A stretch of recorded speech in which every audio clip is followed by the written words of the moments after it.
안녕하십니까? 저는 오늘 치료라는 것에 대해서 소개를 해드리려 이 자리에 나왔습니다. 저는 응급의학과 또 고압의학 전문이고 현재 대한응급의학의사회 이사를 맡고 있으면서 그린오투 메디칼이라는 고압산소 치료 전문 클리닉을 준비 중에 있습니다. 먼저 들어가기 전에 고압산소 치료에 대해서 여러분들은 얼마나 아시거나 또 들어보신 적이 있는지 모르겠습니다. 고압의학 이 자체는 현대의학에서도 신데렐라라고 현재 이름 짓고 있는 상황입니다. 이 말은 무슨 뜻이냐면은 우리가 지금 바라보는 현대의학에서도 고압의학이라는 것을 굉장히 의아하게 바라보고 어떻게 보면은 유사의학 또는 하나의 그 미스테리한 그런 신비로운 존재로 이야기를 하고 있는데, 이런 것들은 현재의 의과대학에서 전혀 가르친 적이 없기 때문에 기존의 의사들도 이런 것들을 경험을 해보지 못했고, 또 트레이닝 과정 중에 이런 것들을 실제 적용을 받은 환자를 보지 못했기 때문에 이런 이야기가 나오고 있습니다. 그리고 더 중요한 것은 다른 모든 의학의 발전은 대부분 약을 가지고 발전을 하기 때문에 제약회사하고 관련해서 많은 연구와 학문적인 발전이 이루어지고 있습니다. 그렇지만은 이 고압의학은 순수하게 약하고는 전혀 상관없이 의사들의 힘으로 발전하다 보니까 굉장히 오랜 시간 동안 이어왔음에도 불구하고 각광을 받는데 굉장히 시간이 많이 걸린 것 같습니다. 현재 그 의학 분야에서 많은 연구가 이루어졌지만은 전체적으로 사람이 죽는 많은 질환이 있지 않습니까? 특히 뇌졸중, 암, 심장질환, 또 만성 폐질환, 이런 것들이 대부분 우리 인간이 사망하는데 한 60% 정도를 차지하는데, 현재 이 고압의학에서 이런 부분에 굉장히 큰 기여를 하고 있다는 것을 여러분들은 아마 모르실 겁니다. 이 부분에 대해서 조금씩 설명을 해 드리도록 하겠습니다. 우리 몸에서 저산소증, 즉 산소가 부족함으로써 나타나는 모든 현상이 방금 말씀드렸던 뇌졸중이랄지 또 심근경색이랄지 심장질환 등 또는 우리 몸에 있는 기관들의 이상, 이런 것들을 일으킨다고 보시면 됩니다. 그러다 보니까 여러분들이 가장 단순하게 생각해서 우리가 이제 거의 응급실에 실려갈 정도로 뭔가 이상이 생겼을 때 응급실에 도착하게 되면은 어떻게 됩니까? 의사 선생님들이 대부분 필요할 때 산소를 먼저 호흡을 할 수 있도록 그렇게 조치를 하고 있습니다.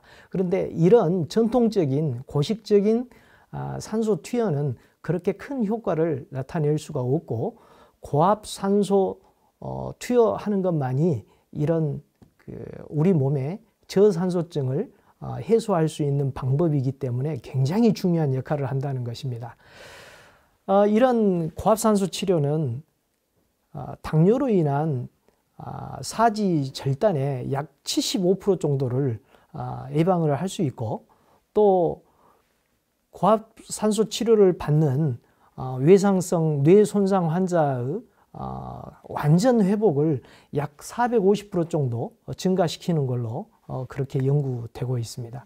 그래서 현재는 지금까지 이야기했던 응급의학 분야에서의 고압산소 치료뿐만이 아니고, 여러분들이 방금 전 시간에 들었던 항노화랄지 또는 수면 연장이랄지 이런 부분에 굉장히 큰 기여를 하는 부분에 대해서 앞으로 이야기를 해드리도록 그렇게 하겠습니다. 고압산소 치료의 정의에 대해서 잠깐 말씀드리겠습니다. 고압산소 치료는 하이퍼베릭 옥시전 세라피라고 이야기를 하고 있고, 약자로는 HBOT라고 이렇게 하고 있습니다. 여기에는 반드시 압력 유지를 위한 챔버라는 기계 장치가 필요하고, 또 이 챔버라는 장치에서 약 대기압, 우리가 이제 일반적으로 1기압에서 생존하고 있는데 약 1.4기압에서 2기압 이상을 올리게 되는 3기압까지의 절대기압에서 100%의 산소를 호흡시킴으로써 의학적 효과를 나타내는 그런 치료법을 이야기를 하고 있습니다. 그러다 보니까 이러한 원리와 효과는 바로 압력과 고농도의 산소 유지가 원리가 되겠습니다. 우리 몸에 있는 혈관을 잠깐 살펴보겠습니다. 우리 몸에 어떤 이상이 생길 때 흔히 혈류장애가 있다 이렇게 이야기를 하지 않습니까? 결국은 몸 전체 중에 어디론가 피가 가지 못하면은 그 피가 가지 못하는 곳에 있는 세포가 산소 공급을 받지 못하게 되고, 산소 공급을 받지 못하는 그 세포는 죽을 수밖에 없다라는 것입니다. 그렇지만은 심장에서 나오는 동맥에서 바로 산소가 세포로 전달되는 게 아니고 반드시 동맥은 모세혈관까지 거쳐서 이게 산소를 주변 세포에 전달해 주기 때문에 혈액 내에 존재하게 되는 적혈구를 통해서 산소를 운반하게 되어 있습니다. 그렇지만은 이 적혈구 사이즈가 약 5에서 8 마이크로미터 직경을 가지고 있기 때문에 이거보다 좁아져 있는 모세혈관, 즉 문제가 생긴 혈관들에는 이런 산소를 이동을 시켜주는, 운반하게 되는 적혈구가 들어갈 수 없게 되는 문제가 생기는 것입니다. 전 시간에도 이 그래프를, 이 그림을 잠깐 보셨을 겁니다. 우리 몸에 존재하는 산소는 반드시 두 가지 형태로 운반이 됩니다. 적혈구에 있는 햄과 결합한 결합형 산소와 또 플라즈마라고 하는 용질에, 즉 혈장에 녹아있는 용해형 산소로 이렇게 존재하게 됩니다. 우리 몸의 혈관이 정상적일 때는 아무런 문제 없이 적혈구에 있는 산소가 모세혈관을 통해서 기관까지 전달이 되도록 되어 있습니다. 그렇지만 당뇨나 고혈압이 오래된다 할지, 암성 이상이 생겼을 때는 이런 혈관에 이상이 생기게 되고, 그 혈관이 좁아지게 된 경우에는 적혈구가 들어가지 못하기 때문에 산소 전달을 못 해주고 그 주변에 있는 세포가 죽을 수밖에 없고, 이로 인해서 생기는 모든 문제가 신체에 이상을 일으킨다는 사항입니다. 이렇게 고압이 필요한 이유는 모든 실험 결과에서 결과적으로 약 10배 이상의 용존산소, 조직의 산소의 농도를 올려주는 것으로 되어 있고, 이렇게 했을 때 전체 산소의 양이 약 125% 정도 늘어나게 되고, 또 산소가 세포로 전달되는 확산 속도가 약 3배 이상 증가하는 걸로 그렇게 되어 있습니다. 여기에 2.3기압이라는 이 수치가 굉장히 중요한 역할을 하고 있습니다. 이런 전반적인 고압산소의 작용 기전은 1차적인 효과는 바로 압력을 가해서 이루어지게 되는 압력과 또 고농도의 산소를 투여하게 되는 하이퍼 옥시제네이션, 이 두 가지에 의해서 효과를 갖게 되는데, 2차적인 산소, 고압산소의 효과는 혈관이 축소하는면서 나타나는 효과, 또 파이브로블래스트의 기능을 향상시키거나 WBC의 옥시더티브 킬링 효과를 일으키고, 또 혈관의 네오제네시스를 일으키게 되고, 또 뼈의 리모델링이라고 하는 이런 상황이 이루어지게 됩니다. 그리고 우리 세포 수준에서는 굉장히 여러 가지가 또 있는데, 또 그 독성 물질의 형성을 이렇게 중단을 시키고, 또 톡신의 그 불활성화를 일으키게 되고, 항생제의 효과를, 부가적인 상승 효과를 일으키는 등 굉장히 많은 현재 이러한 부분에 대한 이론적인 실험이 데이터로 축적이 되고 있습니다. 이런 것들을 다시 설명드리면 전체적인 원리는 이렇습니다. 정상적으로 혈류가 이상이 없게 될 때는 혈관을 통해서 RBC가 산소를 약 97% 정도 전달을 해주게 되고 혈장에는 약 3% 정도의 산소가 녹아서 전달이 되는 과정을 거치고 있습니다. 그렇지만 어디엔가 이런 혈관이 좁아지게 되는 이상이 되면은 그 좁아지는 이상으로는 혈관이 문제가 생겨 있는 그 주변에 있는 세포로 산소가 전달이 되지 못하게 된다는 것입니다. 그리고 이런 상태를 회복을 시키기 위해서 용존 산소를 높이기 위해서 고압으로 산소를 투여를 해주게 되면은 바로 RBC는 지나가지 못하는 사이즈의 약 5마이크로미터 이하의 그런 혈관이라도 남아있는 경우에는 주변의 세포가 용존 산소 형태로 공급을 받게 된다는 그런 이론이고, 이게 지속적으로 계속했을 때는 주변 조직에 새로운 혈관이 이렇게 생성이 된다는 게 주요한 이론입니다.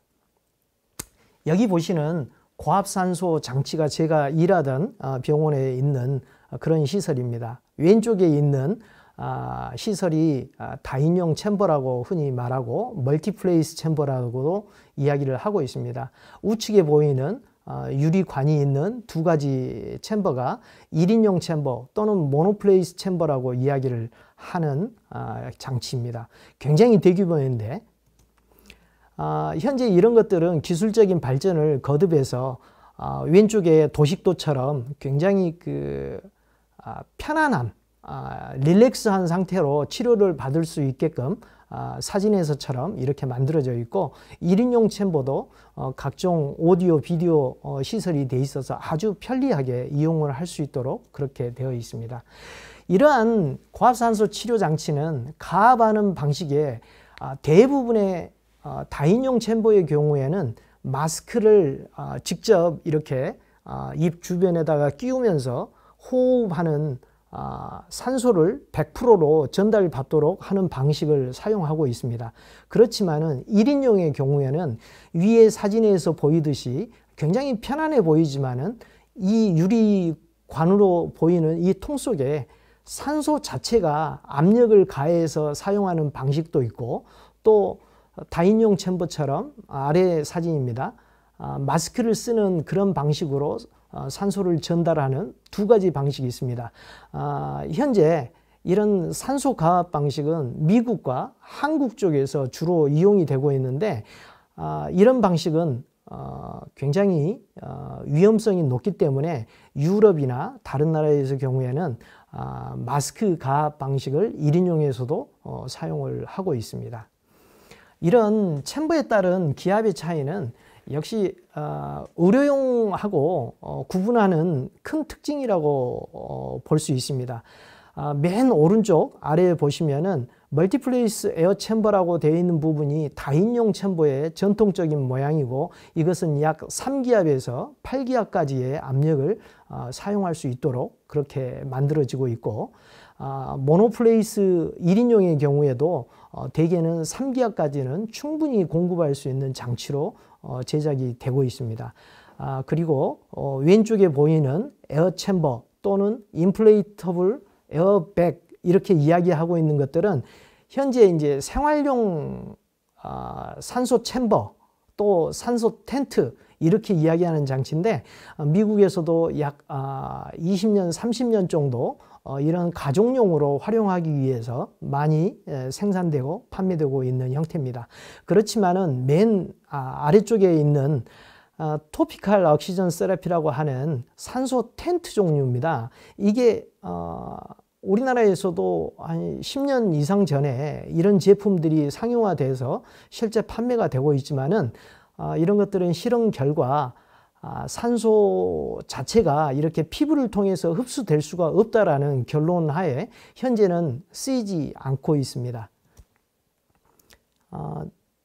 이번 추석 연휴 때 아마 방송된 내용인 것 같은데, 임창정 그 가수가 이렇게 자기 스튜디오에 이런 산소 치료실을 이용했다고 이용하기 위해서 이런 시설을 한 게 소개되는 장면이 있어서 잠깐 보았습니다. 다시 한번 말씀드리지만은 피부를 통한 산소의 투과는 1mm 이상 투과를 할 수 없다라고 이미 연구가 되어 있기 때문에 토피컬 어플리케이션은 전혀 고압산소 치료가 아닌 것은 여러분을 아시기 바랍니다.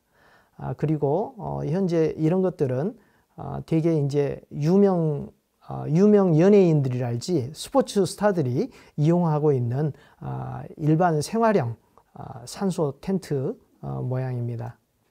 그리고 현재 굉장히 그 잠수함처럼 되어 있는 원통형 모형에서 최근에는 이런 사각 챔버, 그리고 안에를 보시면은 굉장히 화려한, 또 릴렉스 할 수 있는 여러 가지 편리한 장치들을 많이 도입해서 치료받는 환자들이 굉장히 활용을 잘 할 수 있게끔 하고 있습니다. 여기에 보이는 도식은 다른 게 아니고 이런 고압 챔버가 만들어지는 연대기적인 그런 도표인데요. 중요한 내용은 뒤에 가서 설명을 드리도록 하겠습니다. 자, 여러분께 굉장히 중요한 내용인데, 지금까지 그 고압산소라는 것도 처음 들어보셨겠지만은, 이러한 고압산소 치료는 그 연령이 굉장히 오래됐습니다. 이 처음 시작은 다이빙 메디슨이라고, 현재 잠수의학이라고도 이야기를 하고 있는 잠수하고 굉장히 큰 관련이 있고요. 또 하이퍼베릭 메디슨이라고 현재는 이야기를 하고 있는 영역들이 대부분 응급의학 분야, 제가 하고 있는 것처럼 우리 흔히 이야기하시는 가스 중독, 즉 연탄가스 중독이랄지 아니면은 특수한 상황에서의 산업재해로 발생하는 가스로 인한 재해, 이런 상황에 치료하기 위한 그런 그 인디케이션이 있고, 또 일렉티브한 인디케이션으로는 우리가 이제 수술 후에 어떤 이상을 회복시키기 위해서 뭐 스킨 플랩이랄지 앰퓨테이션 환자, 또 크러싱 인저리, 이런 치료를 위해서 고압산소를 어플라이 하거나 당뇨발로 인한 궤양, 이런 것들을 치료하기 위해서 사용을 하고 있습니다. 그렇지만은 오늘 여러분에게 소개해 드리는 부분은 바로 이런 부분이 아니고 오프레이블 인디케이션이라고 하는 부분입니다. 이 오프레이블이라고 하는 이야기는 오른쪽에 있는 글처럼 FDA에서 이런 의약품 또는 의료기기를 관장하는 가장 중요한 기관인데, 현재 이 미국의 식품의약국이라고 하는 이 부분에서 일종의 승인된 효능 효과에 대해서 언레이블이라고 이름 붙여서 효능 효과를 인정받고 있습니다. 그런데 이 오프레이블이라고 하는 이유는 바로 인정받지 않는 적응증이지만은 의사가 충분히 그 효능 효과를 노리기 위해서 치료에 사용할 수 있다라는 내용입니다. 그렇기 때문에 현재는 항암작용 또는 항노화작용, 또 허혈성 질환, 또 면역 관련 질환에 사용하게 되고, 이러한 부분이 오늘 여러분에게 소개드리는 그런 부분이 되겠습니다. 앞에서도 잠깐 보여드린 그런 그림인데, 현재 한국에서는 14가지 인디케이션을 가지고 있고, 여기에는 방금 이야기한 응급 상황과 또 선택적으로 이렇게 치료할 수 있는 경우가 있습니다. 그리고 여기에 더해서 일본의 경우에는 보시면 알겠지만은 동상이랄지 심근경색이랄지 뇌척수 질환, 이런 부분에 사용을 할 수 있도록 허용이 되고 있고, 미국에서는 이 부분에 이제 적용 질환 이렇게 돼 있는 이외에도 현재는 PTSD랄지 외상성 뇌질환, 이런 부분들이 많이 적용이 되고 있습니다. 그렇지만은 가까운 중국의 경우에는 약 140개의 인디케이션이 있고, 러시아의 경우에는 아무런 제한 없이 사용이 되고 있다라고 하고 있습니다.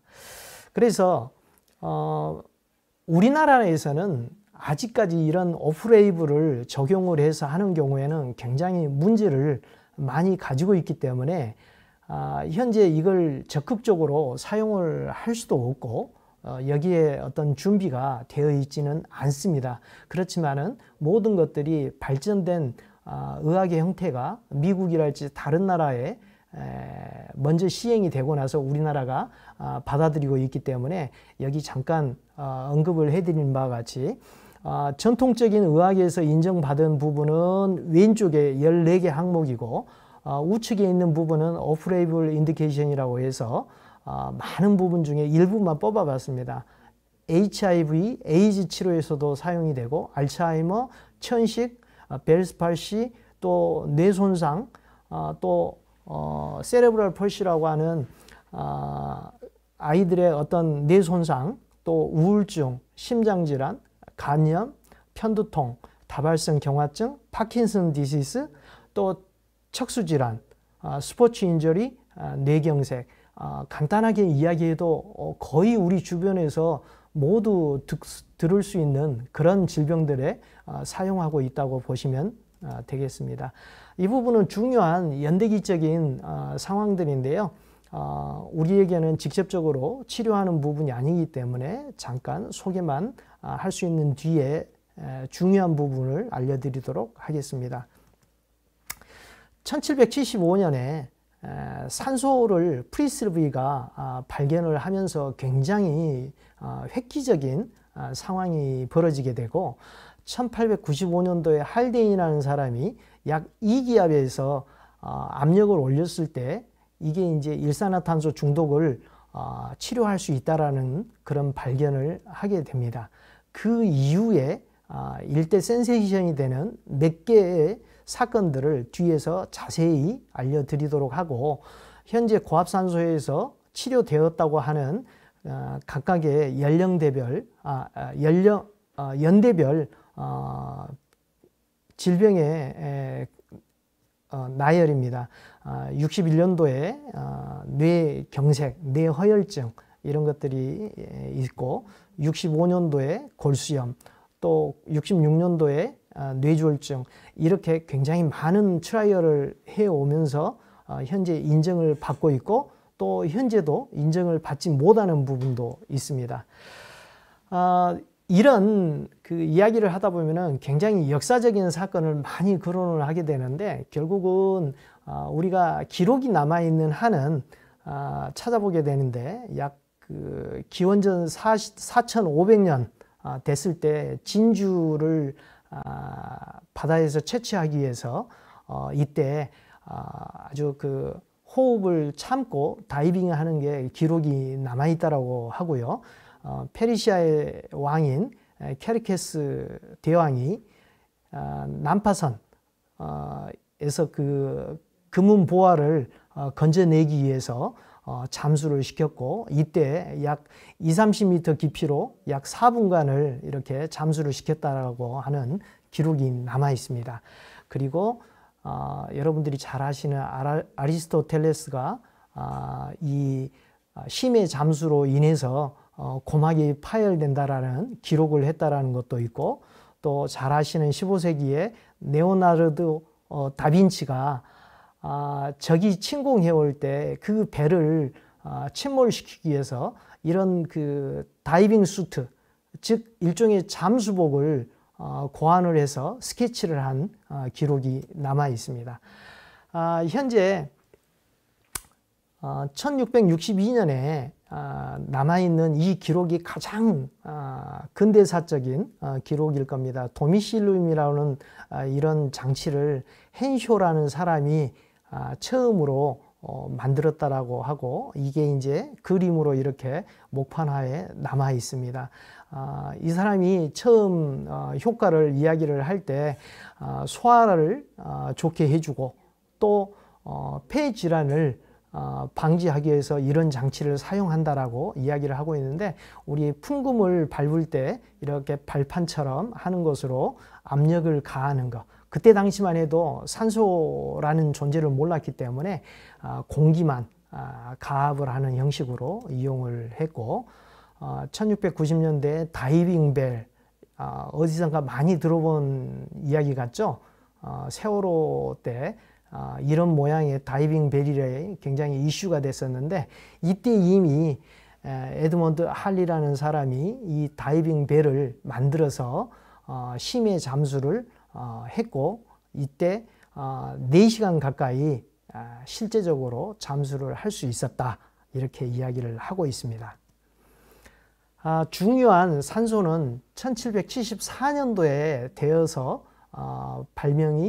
발견을 하게 되고, 이게 기록에 남게 됩니다. 존 프리스트라는 사람에 의해서 하게 되고요.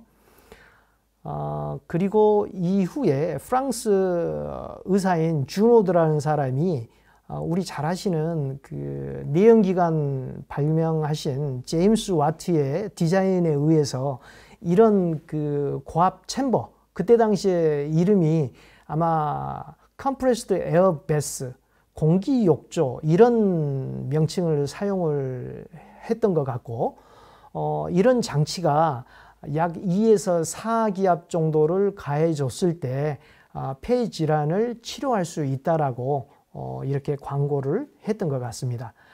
이것은 내부 장기로 가는 이런 순환을 좋게 해주고, 이로 인해서 뇌로 가는 산소량도 이때 좋아진다, 이런 이론을 내세웠던 것 같습니다. 자, 우리가 이제 잠수하기 이제 이렇게 시작을 하게 되면서 굉장히 중요한 발견을 하게 되는데, 1840년 그리고 1841년에 파슬리와 트리거라는 사람에 의해서 거의 동시대에 두 사람이 굉장히 중요한 발견을 하게 됩니다. 한 사람은 미국에서 HMS 로얄 조지라는 그 전함입니다. 강 바닥에 이렇게 난파돼서 침몰을 하게 되는데, 이 침몰된 것을 끌어내기 위해서 사람들을 잠수를 시켰더니, 여기에서 많은 사람들이 반복적으로 잠수를 하는 과정에서 류마티즘과 같은 그런 증상과 감기 증상들을 나타내더라 하는 기록을 했었고, 트리거라는 사람은 프랑스의 탄광 엔지니어인데, 이 사람도 마찬가지로 강 바닥 하저에 있는 석탄을 캐기 위해서 이 광부들이 강 바닥에서 일을 하는 과정 중에 굉장히 많은 사람들이 그 관절의 통증을 호소한다, 또 이로 인한 신경 증상을 기록을 하게 되는데, 이런 것들은 전부 물 밖으로 또는 지표면으로 올라왔을 때 증상이 나타난다는 것을 기록을 한 것이 있습니다. 이게 이제 나중에 가마병이라고 이야기를 하게 되고, 1859년에 드디어 정식 명칭이 케이슨스 디시스라고 하는 그런 병명이 생기게 되는데, 이건 영국의 로얄 앨버트 브리지라는 기차의 철교입니다. 이 철교를 건설을 하기 위해서 오른쪽 위에 보이시는 이런 케이슨 구조를 만들어서 아래 보이는 다리를 시설을 하게 됩니다. 이때 처음으로 이 작업하던 인부들이 죽게 되는 그런 것을 기록을 하게 됐고, 이게 원인이 앞서 말씀드린 깊은 곳에서 일하던 사람들이 밖으로 나왔을 때 어떤 이상에 의해서 죽게 되는 것을 확인을 하게 됩니다. 옆에 보이는 이 그림이 잘 설명을 해주는 내용입니다. 그리고 1878년에 폴 보트, 이분은 압력 생리학의 아버지라고 일컬어지는 그런 분인데, 폴 보트 이펙트는 다른 것보다는 우리가 흔히 많이 생각하시는 산소 독성이 약 1.75 절대기압 이상에서 이게 굉장히 중요한 독성을 나타낸다 하는 것을 기록을 한 사람으로 알려져 있고, 이 사람이 또한 잠수했다가 이렇게 표면으로 부상이 했을 때 질소 버블이라고 이야기를 하죠. 질소 방울이 이렇게 부피가 커지면서 어떤 이상을 나타내는 것을 이 사람이 나중에 이것하고 연관 짓게 되는 단초를 제공을 하게 되고, 또 이런 DCS 감압 질환이 통증으로부터 회복될 수 있다라는 그런 이론을 알게 됩니다.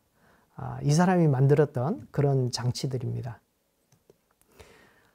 드디어 그 1885년에 이르러서 우리가 이제 압력 공기욕조라는 그런 영어 단어들이 쓰이게 되는데, 많은 부분 유럽이나 영국 쪽에서는 이런 고압 산소뿐만이 아니고 고압 공기를 이용을 해서 어떤 치료 효과를 노리기 위해서 많은 연구가 됐고 거의 유럽 전역에서 활용이 됐다라고 합니다. 그런데 실질적으로 미국 대륙에서는 이런 것들이 시도조차 되지 않는 그런 현상이 있었고, 1908년도에 할데인이 양을 가지고 이제 실험을 하게 되는데, 중요한 내용은 뭐냐면은 이 가스, 그러니까 뭐 산소든 질소든 이 가스가 포화되고 이 절반이 되는 데는 어느 정도 일정한 시간이 필요하다는 것을 발견을 하게 됩니다.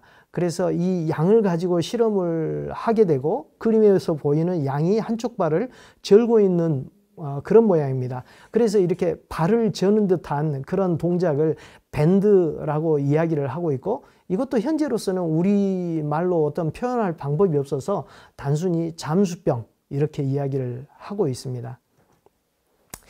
1920년대에 아주 중요한 사건이 생깁니다. 여러분, 이 그림을 보시면은 어떻게 생각하십니까? 이게 1920년도에 전기, 아마 정확한 명칭은 제가 기억이 안 나는데 전기 잡지에 일종의 상상도를 그려 놓은 겁니다. 잘 보시면은 병원을 만들었는데 왼쪽에서 이렇게 전기선을 통해서 있는 부분에 엔트런스 입구라고 되어 있고, 사람들이 들어오고 그 안에 오른쪽에 가서 보시면은 침대에서 누워 있는 그런 형식을 보실 수 있습니다. 그리고 왼쪽 아래에는 에어펌프를 통해서 압력을 주고 이렇게 되어 있습니다. 이걸 보시면 무슨 생각이 드시나요? 현재 2년째 우리나라가 코로나 때문에 굉장히 일종의 대공황 상태에 빠져 있는 걸 아실 수 있을 겁니다.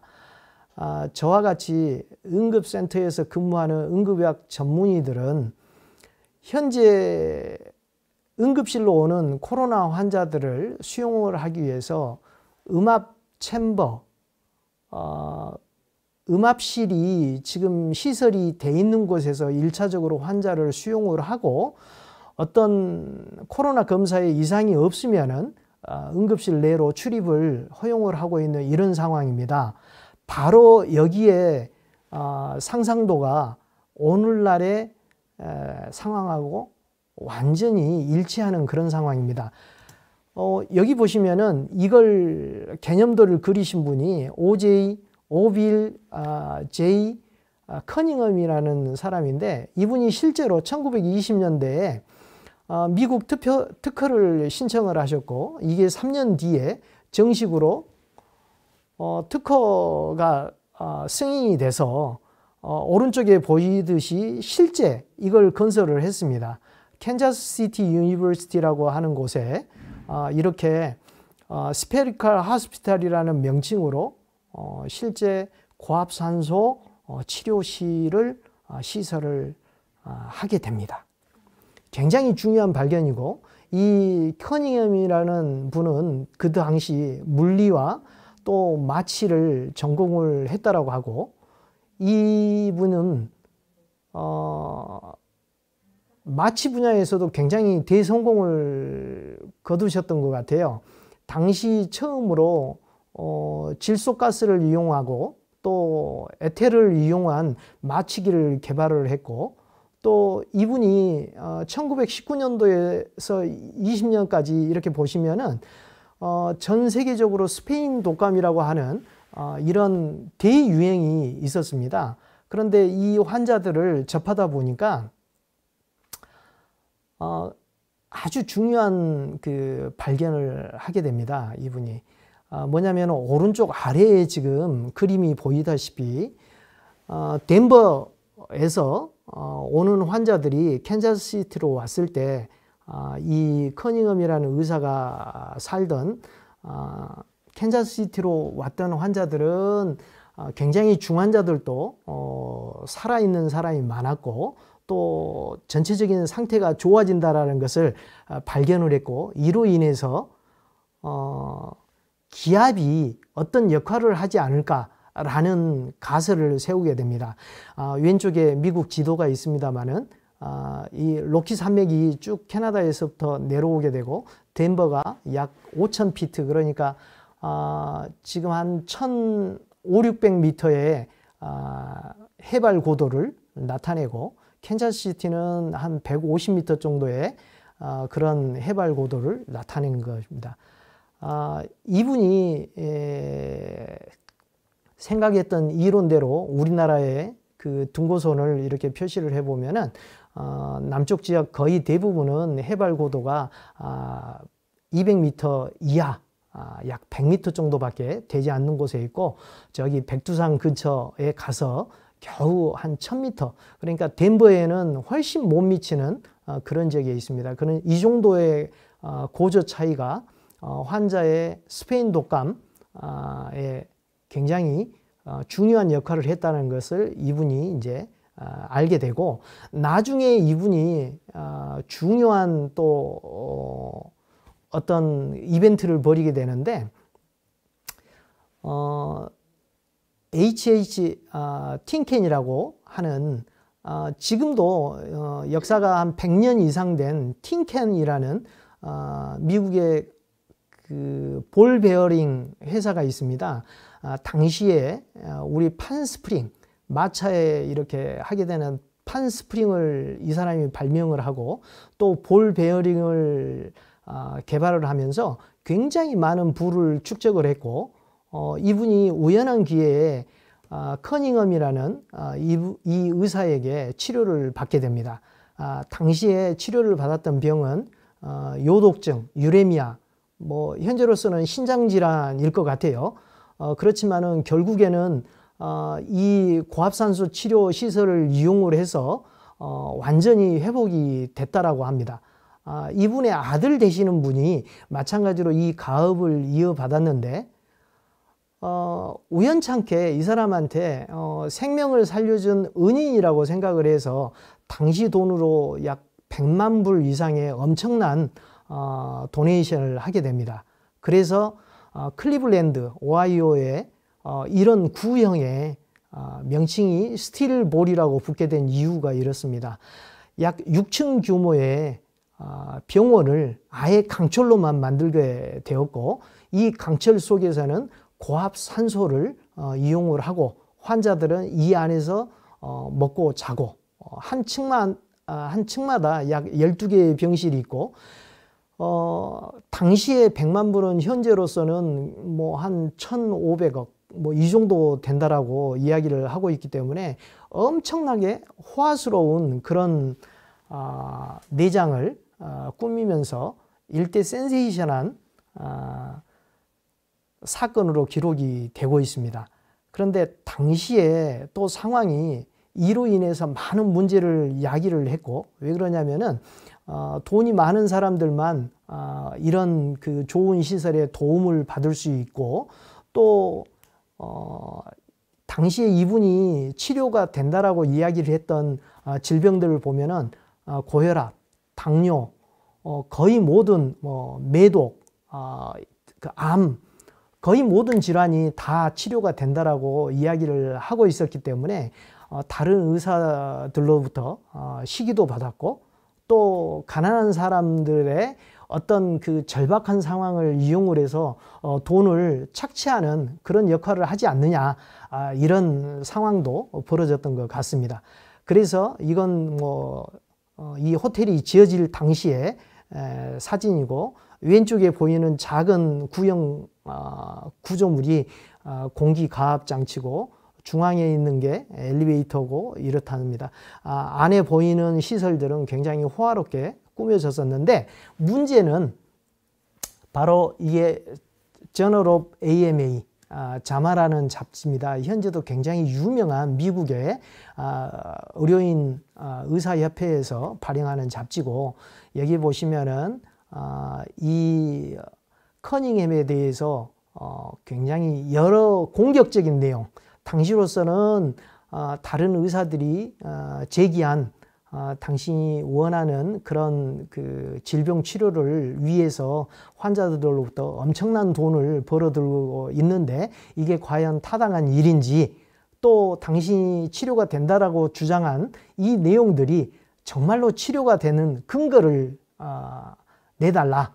어떻게 보면은 현재 에비던스 베이스드 메디슨이라고 하는 것에서는 당연한 이야기를 제기를 하게 됩니다.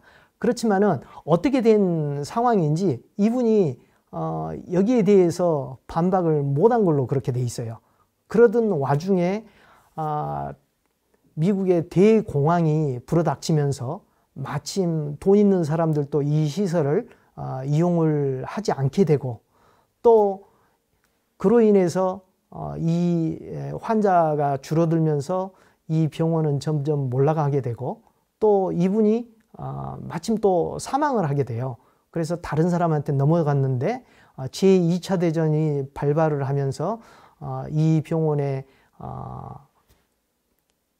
시설들은 전부 뜯어서 전쟁 물자를 만들기 위해서 보내졌다라고 하고 있습니다. 이로써 미국에서 겨우 피어나던 고압산소 치료의 어떤 그 일대 사건이 이걸로 인해서 다시 잠잠해지게 되고, 다시 1959년 정도 됐을 때 이태 보레마라는 분에 의해서 다시 한번 고압산소 치료가 각광을 받게 되는 계기가 됩니다. 여기에 보시는 이름처럼 Life Without Blood, 이분은 네덜란드의 흉부외과 의사입니다. 굉장히 유명하신 분이에요. 이분이 실제 당시 소아 심장을 수술을 하면서 당시 수술 수준으로는 거의 모든 사람이 죽어가는 그런 실적을 냈었는데, 이 사람이 중요한 이론을 하나 세우게 됩니다. 바로 왼쪽에 보이는 사진에 보이는 애들이 TOF, 팔롯 사징후를 가지고 있는 아이들이었는데, 오른쪽에 보이는 고압산소 챔버를 아예 그냥 수술방에 이렇게 꾸며 놓고 여기서 수술을 한 결과 이 두 아이들은 살아나게 되죠. 굉장히 수술 성적이 좋게 됩니다. 이렇게 된 이론적인 부분은 바로 이겁니다.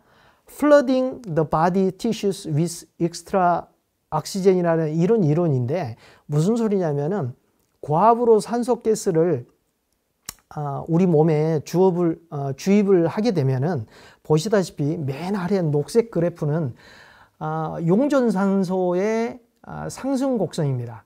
그렇지만은 맨 위에 보시면은 파랗게 보이는 A, B 이렇게 찍어진 부분 보시면은 이건 우리 몸 전체에 있는 산소의 포화도가 이렇게 되고, 아래 축을 보시면은 2280, 3040 이렇게 되는 2280 정도 되는 부분은 약 3기압으로 압력을 높였을 때 이 정도 상승을 하게 됩니다. 그렇지만은 우리 몸에 있는 적혈구가 가지고 있는 산소 해리 곡선은 바로 빨간 선으로 이렇게 표시가 됩니다. 그러다 보니까 이 부분 파란색 부분을 정확하게 아래 녹색 부분하고 일치가 되는 것을 여러분 그 눈치채실 수 있을 겁니다. 그렇다면 무슨 소린가? RBC가 담당하는 산소 부분을 아예 없이도 이 차이만큼을 가지고 생존할 수 있지 않을까, 이런 이론을 세우신 거죠. 그래서 중요한 게 여기 기록이 되어 있습니다. 잠깐 보여드리겠습니다. 방금 혈관에서 적혈구가 사라지는 것을 보셨습니다. 여기에 돼지를 가지고 실제 돼지 몸에서 혈액을 전부, 이게 지금 당시 기록된 기록 사진입니다. 동영상인데 모두 적혈구를 뽑아내는 거예요. 이렇게 뽑아내게 되면은 이 적혈구 부분을 전부 생리식염수로 대체하게 되고, 고압산소 챔버 안에서 이런 실험을 한 결과적으로 이 돼지들이 생존을 하게 됩니다. 물론 이게 끊임없이 살아있으면은 현재에도 굉장히 중요한 사건이 되겠지만은, 우리 적혈구가 이런 산소만 공급해주는 그런 역할을 하는 게 아니고 노폐물도 제거를 해야 되기 때문에 결론적으로 이 상황은 가장 중요한 내용이 이렇습니다. 우리 몸에 있는 피를 뽑아도 살 수 있는 그런 상황이 됐다는 거죠. 이로 인해서 일대 센세이션한 그런 상황이 다시 생기게 되고 급격하게 이런 고압 수술 시설 자체가 유럽에서 확장이 됩니다. 그런데 때마침 미국에서 요즘 이제 사용하게 있는 체외 순환 펌프 장치, 심장 수술을 하기 위해서 반드시 필요한 장치가 개발이 되는 바람에 바로 이런 상황은 이제 다시 또 몰락을 하게 되는 거죠. 그리고 다시 1962년도에 일산화탄소 중독을 고압산소로 치료할 수 있다라는 중요한 발견을 스미스하고 샤프라는 사람이 하게 됩니다. 이 치료요법은 현재도 아주 굉장히 고압산소에 전형적인, 우리나라 계시는 분들은 전부 연탄가스 중독에는 고압산소 치료를 하게 된다, 이렇게 아시는 결정적인 계기가 되게 됩니다. 그 외의 부분은 이제 1965년에서 74년 이렇게 많은 부분들이 있지만은 다른 건 보지 마시고요. 67년도에 이런 그 UHMS라는 이런 단체가 생기게 됩니다. 현재도 고압의학 부분에서는 이 단체가 가장 권위 있는 그런 단체로 알려져 있고, 다른 외국에서도 이 단체의 어떤 그 폴리시를 따라서 모든 것을 하고 있다라고 보시면 됩니다. 우리나라 상황입니다. 1969년도에 서울대학교 예방의학 교실에 계시던 이분이 윤동로라고 하시는 분께서 연탄가스를 위해서 이 고압산소 챔버를 개발을 한 걸로 되어 있습니다. 지금 이런 기록을 남기신 분들 보면은 아마 청계천에 가셔서 이렇게 뚝딱뚝딱 두들겨서 만든 그런 장치라고 그렇게 이야기들을 하고 있고, 이게 이후 한 20년 동안에 전국에 한 200~300곳에 시설이 된 걸로 그렇게 나와 있습니다. 드디어 미국에서는 1972년도에 일대 다시금 화랑이 되는 그런 상황이 벌어지게 되는데, 이 노이바워라는 사람에 의해서 굉장히 중요한 상황을 맞게 됩니다. 이분도 처음부터 고압산소 치료를 하시려고 하셨던 건 아닌 것 같고요. 이분이 살고 있던 플로리다에 아마 주지사의 아버지라고 하는데, 이분에게 어떤 이유에서인지 고압산소 치료기를 주문을 하고 선물을 했다고 그래요. 그런데 이분 클리닉에, 이 내과 의사신데 클리닉에 이 장치가 들어가지 않는 것을 보고 그냥 벽도 뚫고 해가지고 집어넣어주고 치료하는 데 사용을 해라. 그런데 참 우습게도 이 선물을 하신 분의 목적은 뭐냐면은 자신의 탈모를 해결을 하는 그런 치료를 할 수 있으면 좋겠고, 또 여자 환자들이 가슴이 이렇게 빈약하시는 여자분들한테 가슴을 좀 이렇게 부풀릴 수 있는 그런 연구를 해다오, 이렇게 이야기를 했던 것 같습니다. 그런데 이분은 이 장치로 인해서 원하는 그런 효과는 얻지를 못했지만은, 이걸 선물 받은 이분은 아주 중요한 많은 연구 실적도 남기게 됩니다. 이분이 남겼던 가장 중요한 건 뭐냐면은 뉴로 리해빌리테이션, 그리고 여기 보시면은 브레이킹 코마, 또 어큐트 스트로크에 대한 치료, 세레브럴 펄시, 또 브레인 인저드 차일드, 아주 중요한 그런 그 치료를 성과를 얻었고, 또 이런 책을 쓰게 됩니다.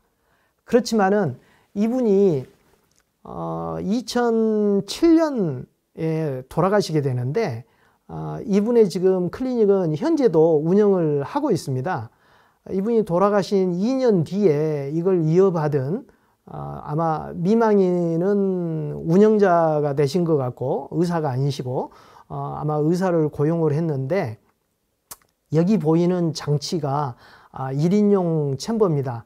그렇지만은 이게 아래 보이는 할머니와 아들이 이탈리아에서 치료를 받기 위해서 왔었는데 불행하게도 이 장치가 폭발을 하게 됩니다.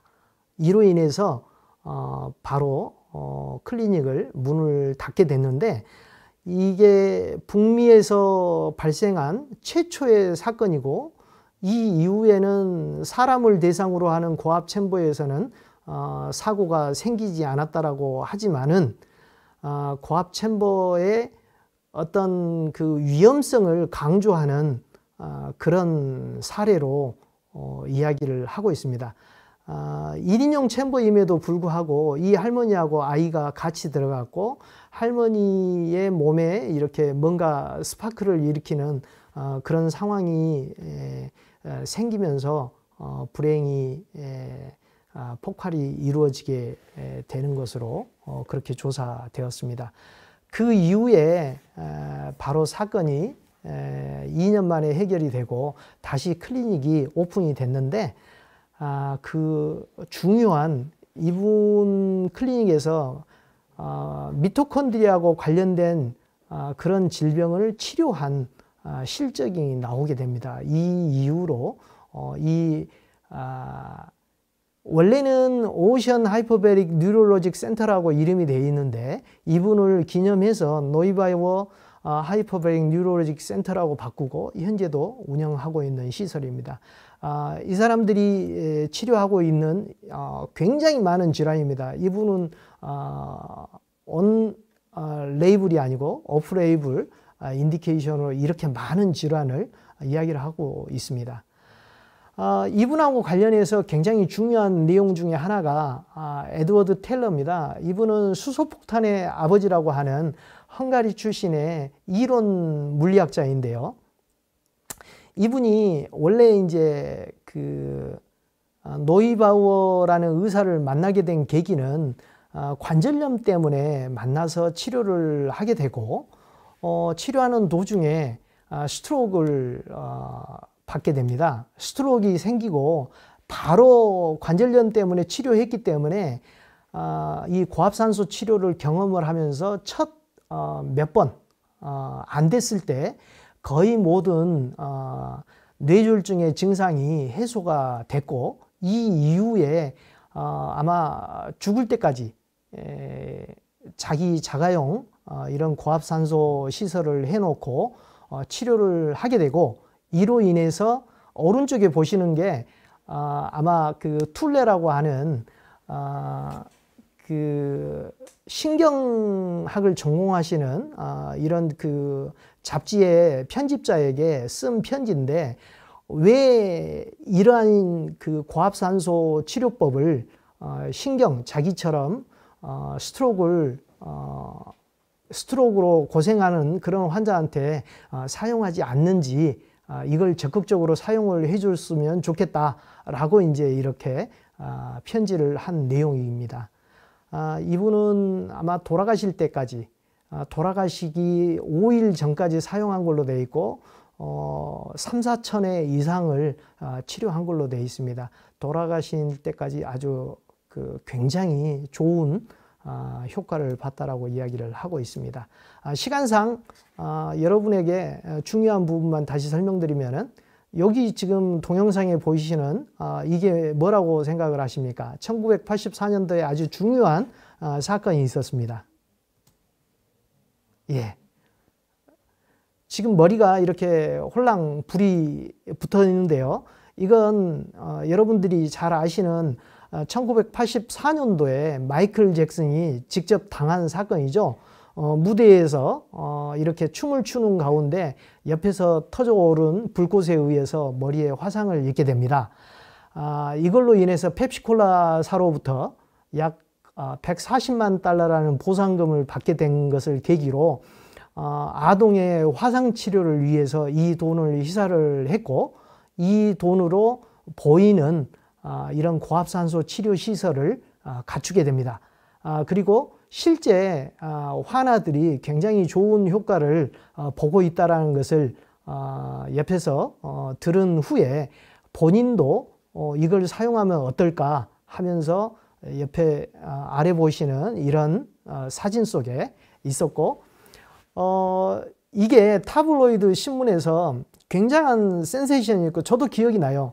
우리나라에서도 이 신문에 정말 엄청난 부자가 돈 가지고 정말 헛질을 하고 있지 않느냐 이런 식으로까지 이야기를 했고, 이때 인터뷰 내용은 이런 산소통에서 자고 난다면은 정말 150살까지 살 수 있지 않을까라고 이야기를 했다. 정말 우스갯소리로 아마 뉴스에서도 이야기를 했던 것 같은데, 마이클 잭슨이 했던 이야기가 이 전 김지호 원장님께서 말씀하셨던 항노화, 이제 실증적으로 이게 이론적인 부분까지 전부 실제 증명이 되고 있기 때문에 이게 가능한 이야기가 되지 않을까 그렇게 생각을 합니다. 그리고 또 중요하신 분이 폴 하치라는 분인데, 너무나 많은 내용을 이분은 지금 현재도 이분도 클리닉을 하고 있습니다. 대략 한 45년 이상 되는데 잠깐만 이 부분을 보여드리도록 하겠습니다. 2004년도에 커트 알렌이라는 자동차 사고로 거의 혼수 상태에서 겨우 깨어나고 몸을 거의 가누지 못하는 이런 환자입니다. 그래서 치료할 수 없으니까 그냥 집에서 누워 있으라는 정도고, 첫날 인터뷰 당시의 모습입니다. 이 오른쪽에 지금 환자가 이걸 일부러 숙이고 있는 게 아니고 몸을 이렇게 가누지를 못하고 있는 거고, 폴 하치 의사분이십니다.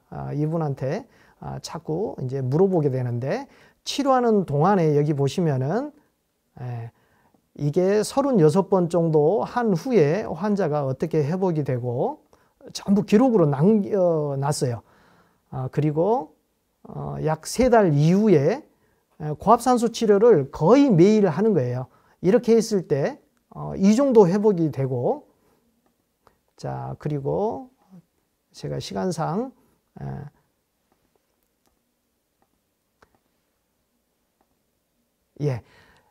약 9개월 후에는 자기 혼자서 이렇게 몸을 가누고 걸을 수 있을 정도로 회복이 되고요.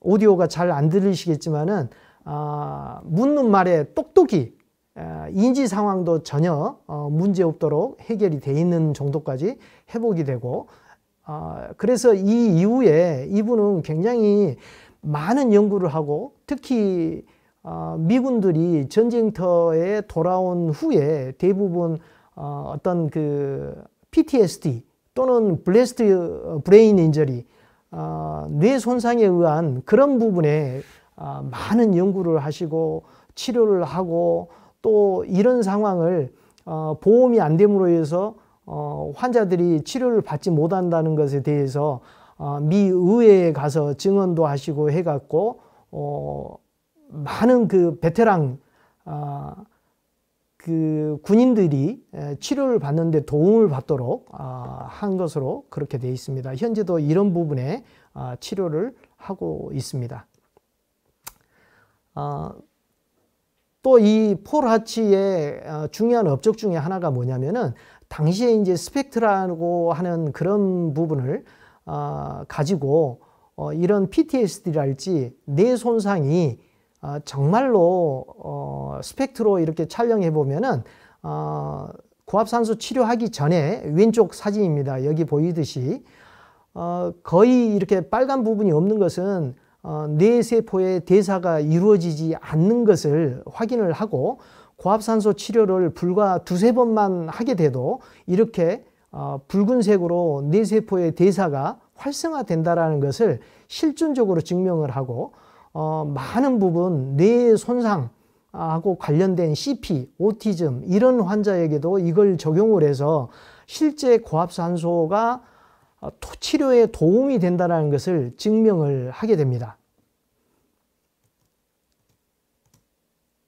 여러분들이 이제 생각하시는 고압산소 치료는 우리나라에서 겨우 2006년도에 박지성 선수가 이렇게 당시에 그 맨체스터 유나이티드 이 축구팀에서 아주 그 셀럽들이 경기 후에 고압산소 챔버를 이용을 한다. 이게 되면서 굉장히 또 많은 주목을 끌었던 그런 사건입니다. 그리고 2000년도에 들어와서 미국에서 이론적인 부분이 굉장히 발달을 하게 됩니다. 큰 기여를 하신 분이 바로 닥터 솜이라는 분이신데, 이분 아주 지금도 열렬히 일을 하고 계시고 많은 부분을 이론적인 부분을 이렇게 증명을 해내고 있습니다. 여러분들이 고압산소가 이제 세포 단위에 가서 어떤 식으로 작용을 하는지 이제까지 ROS, RNS 하시면은 리액티브 옥시전 스피시스 또는 리액티브 나이트로젠 스피시스 해가지고 굉장히 안 좋은 쪽으로 작용한다 하지만은 이런 상황에 의해서 결국은 만성 창상에서는 새로운 혈관이 이렇게 재생하게 되고 이로써 치료하게 되는 그런 효과를 가지고, 또 압력이 일정 부분 이상이 됐을 때는 이 부분에 포스트 이스케믹 티슈 서바이벌이라는 이런 효과를 갖는다라는 것을 증명을 해내게 됩니다. 그래서 2000년도 이전에는 미국 내에서도 약 50곳 정도의 고압산소 치료 센터밖에 없었습니다. 그런데 2000년도 여기 보시면은 대부분 제가 논문으로 찾아갖고 제시한 것이 2000년도 이후입니다. 1990년대 말 또는 2000년대 이후에 이런 많은 논문들이 제시가 되면서 지금 현재 약 2000개 의과대학 중에 1600곳 이상에서 고압산소 치료 시설을 하고 있고 미국 내에서 많은 연구가 이루어지고 있습니다. 여기 보시면 재밌는 게 앞에 이제 암이랄지 어떤 세포 단위의 어떤 치료 여러 가지가 있지만은 남성 성기능 장애랄지 또는 이런 그 뇌졸중이랄지 여러분들이 앞에 시간에 들으셨던 항노화, 그러니까 텔로미어의 어떤 길이에 작동하는 부분이랄지 이런 부분의 논문들입니다. 바이오 모레큘러에서는 옥시더티브 스트레스, 마이토콘드리얼 프로퍼티, 또 마이엘리네이션, 우리가 이제 신경세포의 재생에 굉장히 중요한 역할을 하는 이런 부분, 또 혈관 신생, 또 신경 부분의 어떤 염증에 이런 치료가 된다라는 그런 논문의 내용입니다. 또 미토콘드리아 내에서는 어떤 작용을 일으키고 있고 이런 부분을 현재 이론적인 부분까지도 전부 증명을 해내고 있습니다. 시간상 마지막으로 가도록 하겠습니다. 여러분들이 방금 직전에 들으셨던 항노화의 그 텔로미어가 이렇게 증가한다라는 이건 실험의 그 디자인상 약 60회로 한계를 뒀는데 지속적으로 했을 때 어떻게 될지 아직은 모르고 그렇게 작성된 부분만 발표한 걸로 되어 있는데 이 발표를 하신 그 논문 외에도 메디시나에서는 여기에 보시면은 현재 코비드-19, 암, 또 항염 작용, 또 어떤 남성 성기능이랄지 항노화, 이스케믹 빅터러스 이런 부분에까지 현재 논문이 실리고 있습니다. 여기에 몰레큘러 메디슨 부분에서 이스라엘의 텔아비브 대학에 계시는 분이에요. 이 야핏 하츠머라는 분인데 굉장히 중요한 이론적인 부분을 항노화 부분에 제공을 하고 계시고, 이걸 바탕으로 샤이 이프라티라는 분이 이게 지금 한 달 전에 발표한 내용입니다. 드디어는 알츠하이머 병에서도 본격적으로 고압산소 치료가 도움이 된다. 여기 보시면은 고압산소 치료하기 전에 스펙트 사진입니다. 또는 이건 펑셔널 MRI로 이런 식으로 촬영을 하게 되는데, 여러분들이 아시는 브로드 에어리어 여기 넘버링이 되어 있는데 이 부분에 고압산소 치료 후에 이렇게 활성화되는 것을 증명을 해 놓고 알츠하이머 병도 치료가 된다라고 에이징 이런 저널에 발표를 하고 있는 내용입니다. 더해서 쥐를 가지고 실험한 논문에서는 여기 이제 쥐입니다. 고압산소 치료를 하기 전에 아밀로이드 베타가 이 정도 됐었는데 고압산소 치료를 한 후에는 확연히 줄어드는 것을 증명을 해내고 발표를 하였습니다. 이게 지금 한 달 전에 발표된 내용입니다. 이분들은 지금 최근 한 5년 동안 굉장히 중요한 연구 성과를 내고 있고 이걸 뭐 테드랄지 각종 이런 그 강연에서 실제 고압산소의 효능 효과에 대해서 많은 홍보 또 실제 미국 플로리다에 아주 대규모 그 시설을 마련을 해서 이스라엘뿐만이 아니고 미국 내에 또 지금 현재 인도 뭄바이에서 대규모 클리닉을 준비를 하고 있는 걸로 그렇게 알고 있습니다. 예.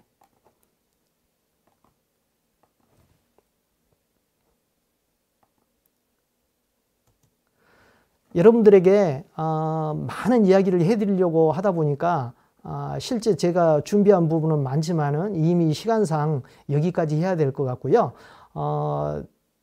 나머지 부분에 대해서는 좀 더 여러분들이 원하는 시간에 다시 한번 이야기를 할 수 있는 기회가 있으면은 그때 이야기를 해드리도록 하겠습니다. 이상으로 제 발표를 마치겠습니다. 감사합니다.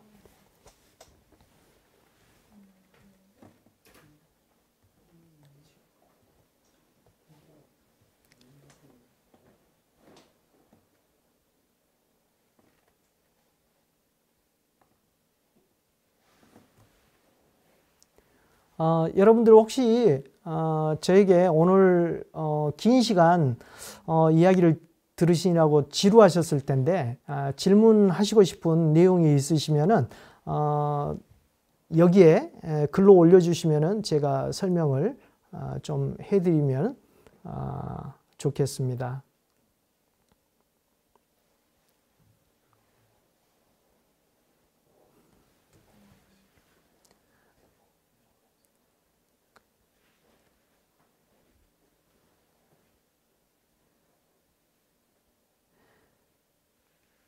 예, 아마 늦은 시간이라서 많은 분들이 시청을 하지 않으시지 않나 그렇게 생각합니다. 여러분들 오늘 제가 해드리는 이런 내용이 앞으로 고압산소 치료라는 새로운 분야에 많은 관심을 가져주셨으면 하는 마음에서 이렇게 준비했으니까 앞으로 우리나라에서도 이런 고압산소 치료 분야가 많이 발전이 되기를 바라겠습니다. 경청해 주신 여러분 늦은 시간까지 들어주셔서 감사합니다.